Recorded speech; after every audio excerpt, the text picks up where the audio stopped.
जब रामकृष्ण को उनके अंतिम गुरु तोतापुरी का मिलना हुआ तो रामकृष्ण करीब करीब सिद्धावस्था में थे। करीब करीब मैं कहता हूं, ख्याल रखना, जरा सी कमी बची थी, लेकिन जगत में तो ख्याति हो गई थी कि रामकृष्ण पहुंच गए। रामकृष्ण को पता था कि अभी थोड़ी सी कमी है, बस एक सीढ़ी और, मगर दूसरों को क्या पता।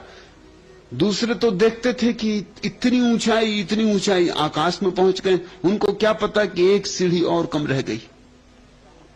तोतापुरी से जब रामकृष्ण का मिलना हुआ तो रामकृष्ण ने निवेदन किया कि बस एक सीढ़ी और रह गई, इसे मैं कैसे पार करूं। तोतापुरी ने कहा, कठिन नहीं, ऐसे कठिन भी है।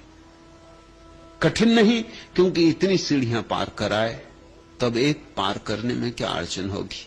जैसे और सीढ़ियां पार की ऐसे ये भी सीढ़ी पार करो, सूत्र वही है।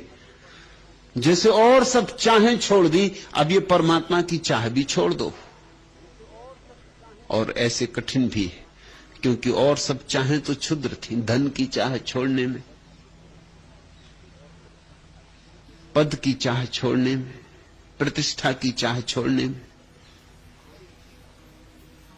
एक तरह का आनंद ही आया था, आह्लाद हुआ था कि हल्के हुए, कि व्यर्थ का बोझ कटा, कूड़ा करकट फेंका।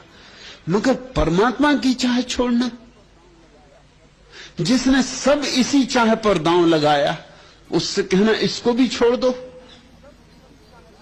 जिसने इसे बचाने के लिए सब छोड़ा, अब उससे कहना इसे भी छोड़ दो, तो कठिन भी, मगर चेष्टा करो तो हो सकता है। रामकृष्ण का मेरी सहायता करे, मुझे अकेले से ना हो सकेगा। मैं तो आंख बंद करता हूं कि काली सामने खड़ी हो जाती, मैं तो भूल ही जाता हूं, मैं तो रसलीन हो जाता हूं। मुझे तो द्वैत बना ही रहता है, भक्त का और भगवान का, अद्वैत घटता ही नहीं। तोतापुरी ने कहा, मैं एक काम करूंगा, तू आंख बंद करके बैठ, और जैसे ही मैं देखूंगा कि खड़ी हो गई प्रतिमा और द्वैत उठने लगा और काली की प्रतिमा, तेरी आराध्य की प्रतिमा सामने आ गई, मैं आवाज दूंगा, रामकृष्ण उठा तलवार, कर दे दो टुकड़े। तो फिर देर मत करना, उठा लेना तलवार और कर देना दो टुकड़े। रामकृष्ण जैसे अद्भुत व्यक्ति ने भी पूछा, लेकिन तलवार कहां से लाऊंगा। तोतापुरी ने कहा, यह भी खूब रही, और ये काली मैया कहां से लाया। ये भी कल्पना है तेरी, सतत कल्पना करने से ये प्रतिमा खड़ी हो गई। जहां से ये लाया वहीं से एक तलवार भी ले आ। मगर रामकृष्ण ने कहा, मां को और तलवार से काट दूं, इससे तो खुद ही मर जाना पसंद करूंगा। तोतापुरी ने कहा, फिर जैसी तेरी मर्जी, मगर ये करना ही होगा। अगर तू एक सीढ़ी और पार करना चाहता है तो ये काली को छोड़ ही देना होगा। अब यही बाधा है, यही तेरा आराध्य, यही तेरी पूजा प्रार्थना, यही तेरी भक्ति अर्चना, यही बाधा है। तू कोशिश कर, बार बार रामकृष्ण आंख बंद करें, कोशिश करें, मगर कोशिश ना हो पूरी। आंख बंद करें कि आंसुओं की धार, कि आनंद मग्न हो डोलने लगे। और तोतापुरी करें फिर वही, अब तू ये किस लिए डोल रहा है, क्योंकि अद्वैत भाव में डोलना वगैरह नहीं होता, और आंसू वगैरह की क्या जरूरत है। अद्वैत भाव में तो सब स्थिर हो जाता है। रामकृष्ण कहे, मगर मैं भूल ही जाता हूं, आपकी याद ही नहीं रहती, आपने जो कहा वो भी भूल जाता है।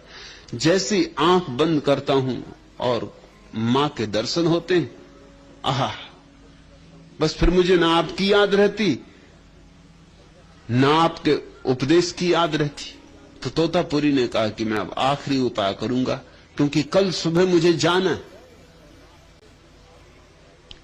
वो गए और रास्ते से एक कांच का टुकड़ा उठा लाए, पड़ा होगा किसी बोतल का टूटा हुआ, और उन्होंने रामकृष्ण को कहा कि तू आंख बंद कर, और जैसे ही मैं देखूंगा कि डोलने लगा, आंख में आंसू आने लगे, जैसे मुझे लगेगा कि अब प्रतिमा खड़ी हुई, मैं तेरे माथे को इस कांच के टुकड़े से काट दूंगा, और जब मैं तेरे माथे को काटूं उस वक्त तू भी एक बार हिम्मत करके उठा के तलवार 2 टुकड़े कर देना।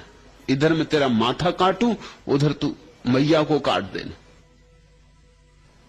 बात तो बड़ी कठिन थी, बड़ी मुश्किल थी।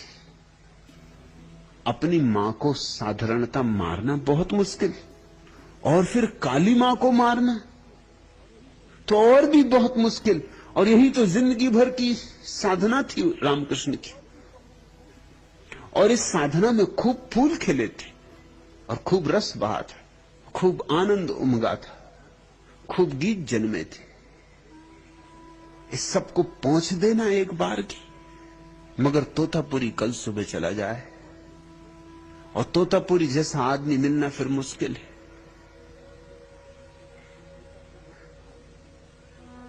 तो हिम्मत की, तोतापुरी ने काट दिया माथा, लहू लुहान खून की धार बह गई रामकृष्ण के माथे से। और जब तोतापुरी ने माथा काटा तब उन्हें भी याद आई भीतर, उठाई उन्होंने एक तलवार, कल्पना की, और 2 टुकड़े कर दिए काली के। 6 घंटे के लिए स्थिर हो गए, और रुआ भी ना हिला। 6 घंटे के लिए पत्थर हो गए, और जब आंख खोली तो आज एक अपूर्व दशा थी, जो आनंद के भी पार है, जो सारी अभिव्यक्तियों के पार है। और रामकृष्ण ने जो वचन, पहला वचन बोला 6 घंटे के बाद, वो यही था, आज अंतिम बाधा गिर गई। बहुत बहुत धन्यवाद दिया तोतापुरी को कि तुम्हारी करुणा अपार है। आज अंतिम बाधा गिर गई, आज आखिरी सीढ़ी पार हो गई।